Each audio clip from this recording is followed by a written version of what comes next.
Hey guys, welcome to Daily Bits. Glad you're here. Glad you're hanging out with me this morning or whenever you're watching this. So, I've been roughly 3 weeks now on Ozempic.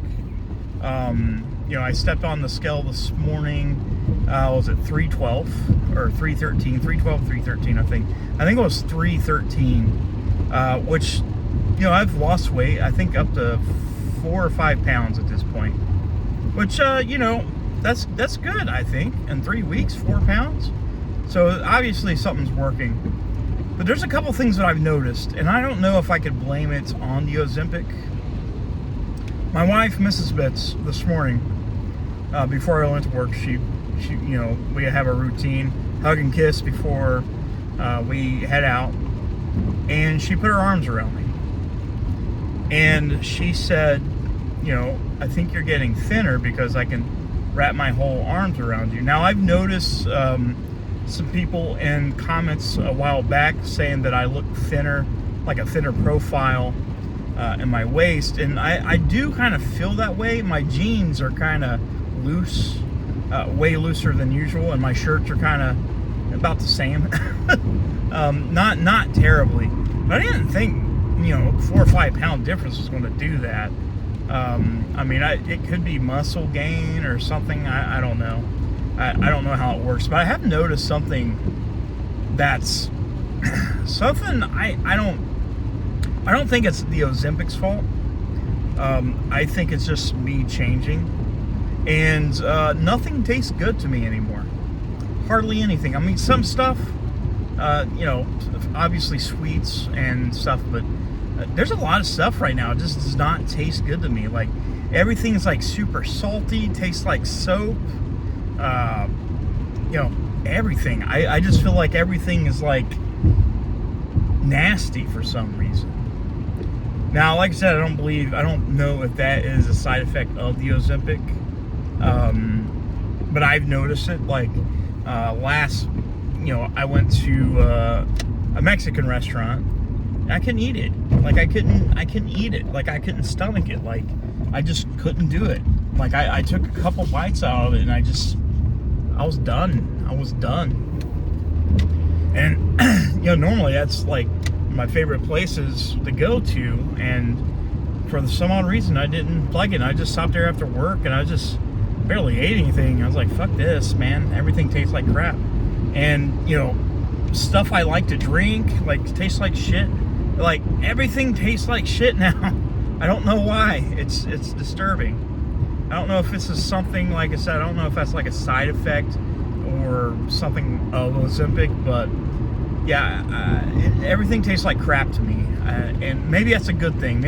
Maybe the more things suck to eat, the less likely I'm going to eat them, and the more weight I'll lose. We got a long way to go. We got a long way to go to get to Japan, right? We got to lose a lot of weight. I'm hoping to at least by the time I get to Japan, I'd at least like to be maybe 215 at most. That's going to start getting better once we start adding things like the gym and boxing again. And we just clean up the room for the heavy bags, so we're ready for that. But, I'm trying to do a whole lot better. I'm still eating junk, though, which is not good.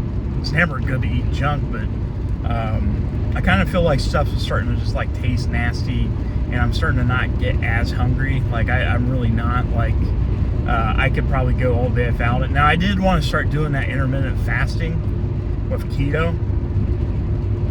And I know some of you guys had some reserves on that, where I am diabetic.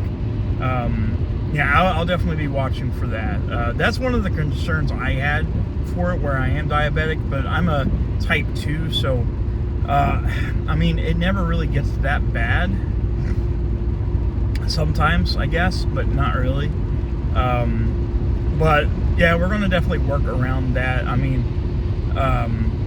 It does kind of freak me out a little bit because I don't know, but I'm hoping eventually I get knocked out of this diabetic type 2 and just be done with it. Be done with the Ozempic and stuff, which I'll probably be taking Ozempic the rest of my life, most likely. Most likely that's what's going to happen, but I don't know. I don't know. But I just hope by the time, and I'm hoping, I got to start saving money for it. So, yeah, I got to put savings in. To go on my bucket list trip to Japan, which I can't wait. It's a couple years. I'm planning in 2025.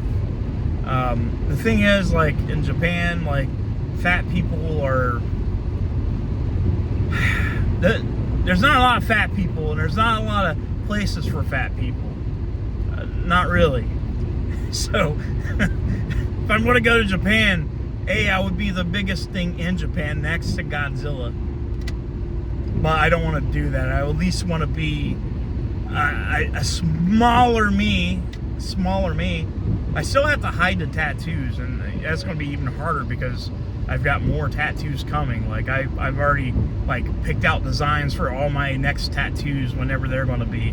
So yeah, it's going to be hard to hide tattoos, which that's one of those things. I don't know what I don't think it's like it's frowned upon in Japan. Like, you can have tattoos, but it's genuinely frowned upon. And there's places you can go that will flat out deny you access because you have tattoos. You're like, no, you can't come in. You got tattoos, go away. So that's something I don't want to really. So I have to cover myself up for the most part of what I can. It's not gonna help because I'll have a neck tattoo hopefully by the end of the year, and I'll have more tattoos here and all that shit. Like, I love tattoos. So yeah, it'll be interesting. So if we have it, and I'm still learning Japanese, doing little Duolingo stuff. I'm almost at 90 some days. So I'm having a hard time with it right now, but eventually I'll catch on. I'm expecting like instant gratification. Same with the weight loss stuff. I'm like, I just want to be this right now, immediately. And I think a lot of people these days are so in tune to immediate gratification that once reality sets in, you're like, holy fuck, you have to actually spend time doing this stuff. So I don't know. Guys, thank you so much for watching. Be sure to hit that subscribe button. I'll see you soon.